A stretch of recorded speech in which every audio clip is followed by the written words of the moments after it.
News of the Overwatch sequel has been rare recently. After the official announcement of Overwatch 2 at BlizzCon 2019, the devs admitted to go on a prolonged radio silence until they finished the game. But between official Blizzard announcements and the combination of a few recent leaks, we have a fairly clearer picture of what to expect next with the new game. If you remember, last year's major announcement for the title was leaked before BlizzCon by the Overwatch streamer Metro, who has correctly leaked Overwatch news for several years running. So it was about this time of year we were looking for another huge reveal, but with BlizzCon delayed until next year, the next big announcement has also been delayed. There will be no BlizzCon this year, but instead BlizzConline will be held February 19th, and this is where we should expect the next big news drop for Overwatch 2. The game originally was being planned to be launched this year, insider sources say, but due to the state of the world being shut down, a lot of things have been pushed back, including the release of the game. And because Metro had information that the game was scheduled to come out this year, it is his assumption that that must mean by the time BlizzCon Online comes up next year, that stands to reason that there will be a beta for Overwatch 2 either exactly that day or very close to it. Metro had this to say on his stream to explain. Next time we're gonna see footage and like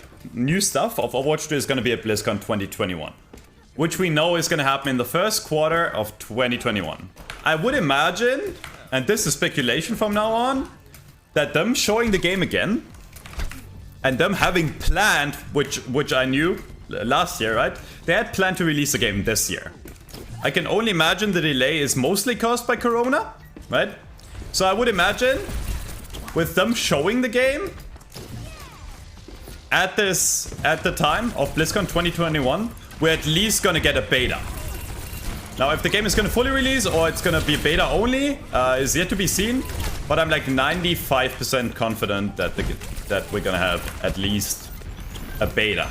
Although all signs were pointing towards a fourth quarter release for this year, when it was pushed back to 2021, a beta coming out when the next big drop of news comes through seems to make sense. Now, it's my belief that it's going to be quite difficult for them to say much about the multiplayer improvements that we know are coming to the game because they don't want to devalue the current property they have, or at least minimize the amount of time that you'll have to wait before all sorts of PvP improvements come through, as in the host of new heroes, new game modes, maps, an entire suite of improvements. They don't want to announce that and then say, well, you got to wait an entire year. Well, that makes Overwatch 1 kind of sour. So I think either the beta lasts a few months and then Overwatch 2 comes out full scale, or the beta is mostly just for the PvE stuff, all the new things Overwatch 2 plans to bring, the co-op gameplay, RPG mechanics, and the like, which, to be honest, Blizzard has done an amazing job of telling us nothing about. And I think the media has done a really poor job at drawing attention to some of the softer promises that the developers have made, particularly at the panels at BlizzCon.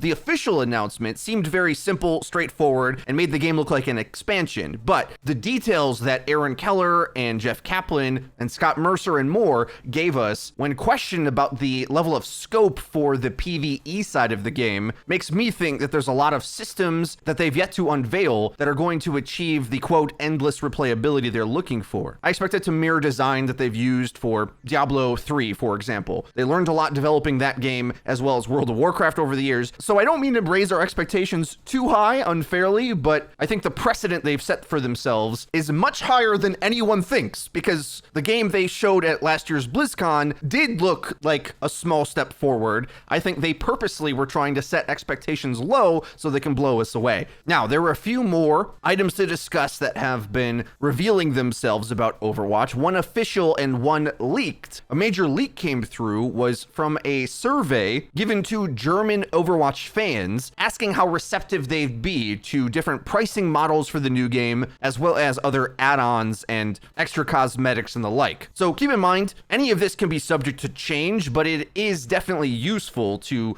know what Blizzard is floating in terms of new additions to the game and what they're changing, revamping, improving. With this, it seems that there's going to be a possibility of customizable legendary skins. This seems reasonable based on the comments made by the developers in the Ask Me Anything. Things like the player portraits are going away, for example. They're going to need to really expand the cosmetic system, and with that, it seems that they're hinting that they may go away from the loot box model that many other games have moved away from, and instead a more pay-per-item approach. But from what we can tell, many more options than before. So for example, it seems like you'll be able to change the color combinations and outfit variants of a skin, as well as alternate hero voice lines when they use their ultimate. So playing dress up for your favorite Overwatch characters is likely going to get a very big buff. Other things that you can expect that Blizzard has done in other games like Heroes of the Storm or StarCraft, announcer packs, I think are an easy addition. The sky's the limit, really. The reveal of Overwatch 2 at BlizzCon showed us Mondada replacing Athena for the announcer for the multiplayer game. At some point, like they've done with StarCraft in the past, they may even invite content creators to provide voiceover. All right, Jeff, let me audition.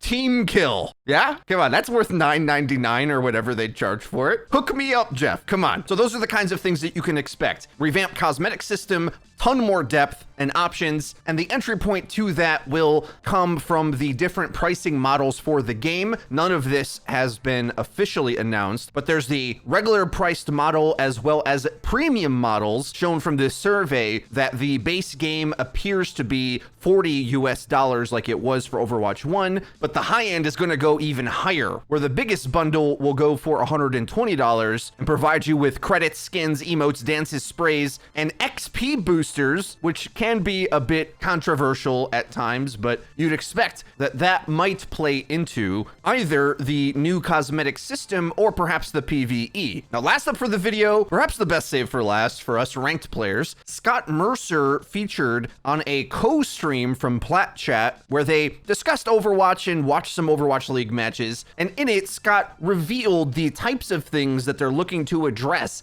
in the big sequel, expansion, overhaul, whatever you want to call it, for the current PvP aspect of the game. We've seen a lot of these pick up momentum with the recent changes and overhauls and attempts and experiments. For example, the public ones we already know about is them toying around with the 2CP game mode, but alongside that, if you watch the developers' attention with these things, it seems like every couple weeks they're looking to attack a specific area of the game and try to fine-tune it to prepare it for Overwatch 2, whether it be power, shielding, how much healing's in the game, spread mechanics for soldier, oftentimes in a clump of heroes at one time, which I think indicates how they're trying to clean everything up to prepare it for the sequel coming out. We don't know the extent that they're going to go with the sequel, but I would say kind of the sky's the limit with how they may want to reimagine the game. Like if they want to just completely change how ultimates work all of a sudden and say they're on a timer instead of building them. That's an example of the type of thing I wouldn't be surprised to see based on how they've been toying with the formula. But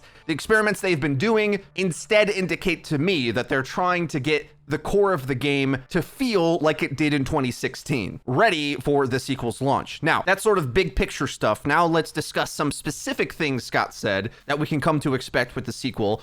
First, let's talk about the ranked experience. So one concession you have to make is that if you're matched properly, you're supposed to lose 50% of the time. And well, because it isn't fun to lose, they're looking in to improve the tools in the game to help how you improve. So it's more fun to lose. So you can focus more on your personal development rather than the immediate SR loss. An example he brings up, like tracking your Soldier 76 aim over multiple matches. Like how good has your accuracy been recently? Kind of looking at those trends. A game like VALORANT, for example, has a fairly detailed match history where you can even look at your performance round by round, or how you stacked up in duels up against the enemy players individually, and considering the cries for scoreboard improvements, match history, and improvement tools have been so loud from the community, I expect nothing less than them to improve on this in a big way with the sequel. Scott seems to say this as well, saying that they're looking to further incentivize the mindset of improving, with perhaps one of the better examples being just dying less, which I think is great great advice if you are at gold rank or below. If you simply focus on the reasons you're dying and just survive longer, you typically can get out of those ranks by providing more value over the course of a game. Other stats that have been incredibly important to the community, perhaps not in the game due to how players believe it promotes toxicity or whatever, but at the very least after the game so that you yourself can do the detective work very easily to figure things out, would be stats like healing received, or one that I wanted from month 1 of Overwatch being launched, damage done to eliminations. As in, how much damage were you responsible for when the team did confirm a kill? So what's your percentage share in that damage? Whereas pure elimination stats or pure hero damage are different things altogether. One tracks if you were present during an elimination at all. The other typically tracks how much damage you've done to the enemy tanks, or perhaps how much cleanup damage you've done. Whereas damage done to eliminations shows your percentage share of carrying, basically. When the team did confirm a kill, how much did you do in order to do that? Solo kills are nice for showing that, but they're so rare that I think it's a bit of a difficult statistic. And judging by the level of statistical depth they have in the Overwatch League, as well as really stats that they do track behind the scenes, if you look deep enough at your player card, you can find these things averaged over 10 minutes or generally, but it's not in a scoreboard match history, game by game type basis. They are tracking a lot of these things, so it isn't much to expect them to make it more visible and usable for players to properly improve at ranked, rather than just assume it's everyone else's fault and the team's holding them back. A couple more rank changes. We can expect ways to curate the map pool. Scott Mercer admits that simply limiting the map pool isn't really good enough, as then it feels like you're playing the same map over and over again when there isn't enough options. But based on what he said in this live stream, as well as the developer Q&A, there definitely will be agency in what maps you play, when, why. We just don't exactly know the system yet. Call of Duty for years allowed the lobby to vote for one of two options or a third unknown random option, but they actually went away from that in order to minimize the amount of time you take picking the map, because a lot of players just want to jump into the game right away, and I especially can understand that for quick play. But for ranked play, I think this is really important, because sometimes you just get a one-trick type player who maybe only plays very niche characters like Wrecking Ball or Zenyatta or Symmetra that force your comp to play in a certain way just by the nature of that being on your team. So because of that, I would love a way to try to vouch for my teammates' effectiveness, to try to push them into maps that are going to make that less painful for me and the rest of the team. Scott Mercer does admit that not every map is King's Row, and do some maps just go away if you're allowed to straight up select or pick or ban or whatever it is. StarCraft 2 has a veto system, for example, where you don't even have to queue for all the maps, but based on the way the matchmaking works, it's more so a solo game, so that's a lot easier than matching 12 players where you could basically just avoid some players by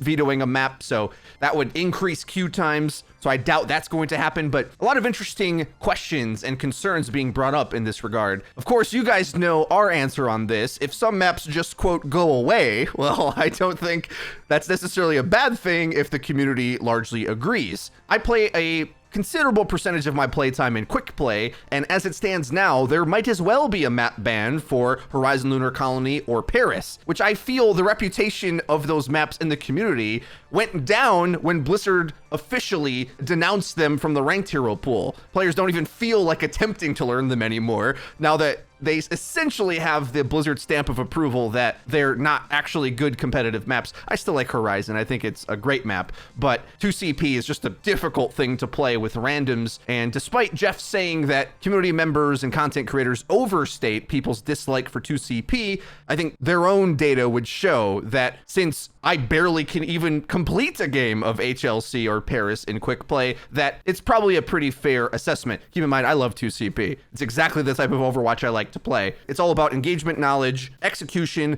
ultimate usage, but a lot of people just like playing Overwatch deathmatch-esque, which is why Control is the most popular. But also, I think, the least competitive, as it has the most randomness, especially as so many of the maps utilize the empowered knockback improvements that Blizzard set through a while ago, making boops like the strongest thing on some of them sometimes. But last thing that Scott mentioned that they're looking to improve is that they're definitely looking for more improvements to queue times, which ergo essentially means DPS queue times, seeing as it's the most popular role.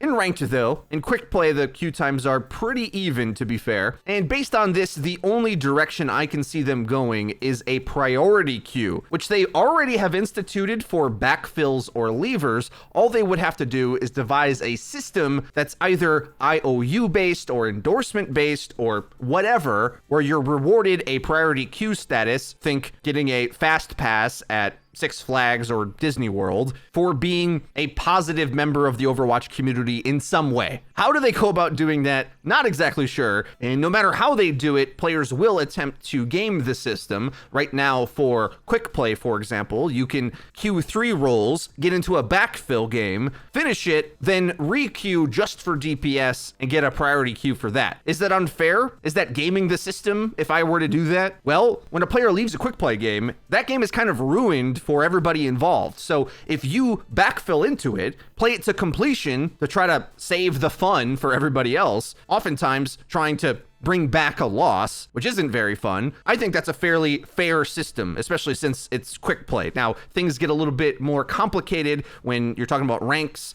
but I think creating that type of positive feedback loop that doesn't seem to have a loser in it is exactly what they want to find. They've already put into place other ways to try to help this out, with the open queue system being an official mode where if you just want to get into a ranked game quicker, you can go into open queue, though it isn't very popular. So if you're a high ranked player at open queue, your queues aren't very short. But either way, these are things that they're looking to improve for Overwatch 2. So that's everything for the video, guys. We had a whole lot to cover, jam-packed video. Let me know your thoughts on anything we discussed in the video. And while you're at it, be sure to leave the video with a like if you did enjoy it. And if you did, be sure to hit subscribe and click the bell icon so you can get notifications of our new videos sent directly to your cell phone. I've got a lot more videos planned and you don't want to miss out. So be sure to click the bell and go for all notifications so our new videos get sent directly to your cell phone. Link to the description is our Twitter, where we tweet out news, updates, and dank memes. That's been it for me.